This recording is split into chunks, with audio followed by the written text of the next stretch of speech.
नमस्ते भैया बहनों, आज हम पाठ 5 आज़ादी की कहानी का अध्ययन करेंगे और समझेंगे।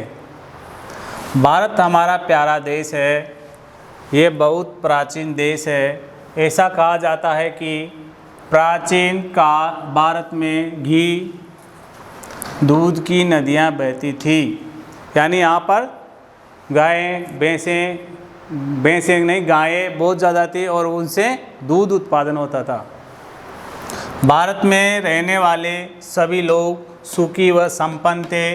विश्व में भारत को सोने की चिड़िया के नाम से जाना जाता था। जो विश्व है उसमें भारत को सोने की चिड़िया के नाम से जानते थे। किंतु समय बीतने के साथ साथ यहाँ के लोग स्वार्थी होने लगे, समाज आलसी हो गया, लोगों में अनेक दुर्गुण पैदा हो गए। स्वार्थ के कारण लोग आपस में लड़ने लगे।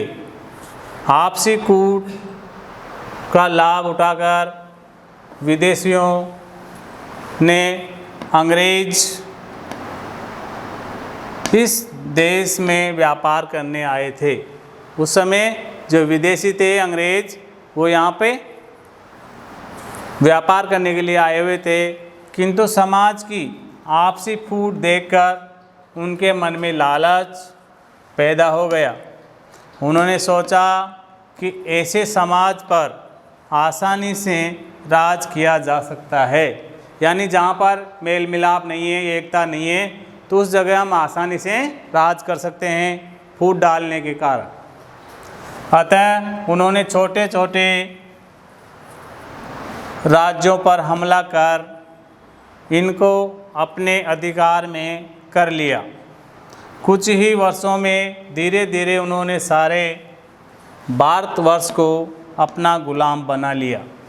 जो छोटे छोटे राज्य थे उन पर आक्रमण करते और उनको अपने अधीन करके सबको गुलाम बना लिया।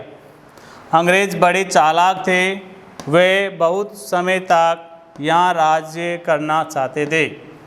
अतः उन्होंने यहाँ के कुटीर उद्योगों को समाप्त करना शुरू कर दिया।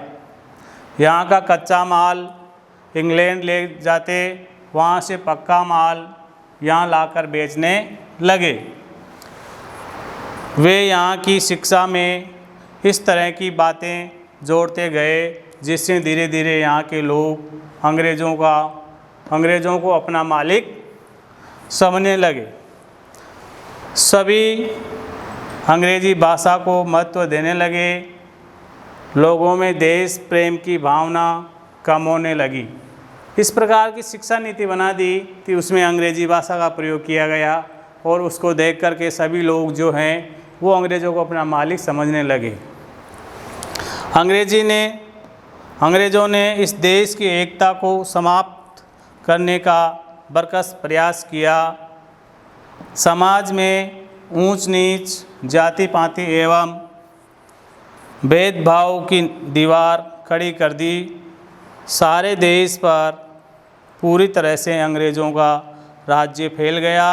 किंतु देश में अनेक ऐसे अच्छे और विचारवान लोग भी थे जो अंग्रेज़ों की चालाकी समझते थे। उन्होंने धीरे धीरे देशभक्त लोगों का संगठन बनाना शुरू कर दिया। वे जानते थे कि संगठित शक्ति से ही अंग्रेज़ों को भगाया जा सकता है। इस प्रकार से भैया बहनों, इस पाठ को अपने गृह कार्य कॉपी में लिखना है और याद करना है। धन्यवाद।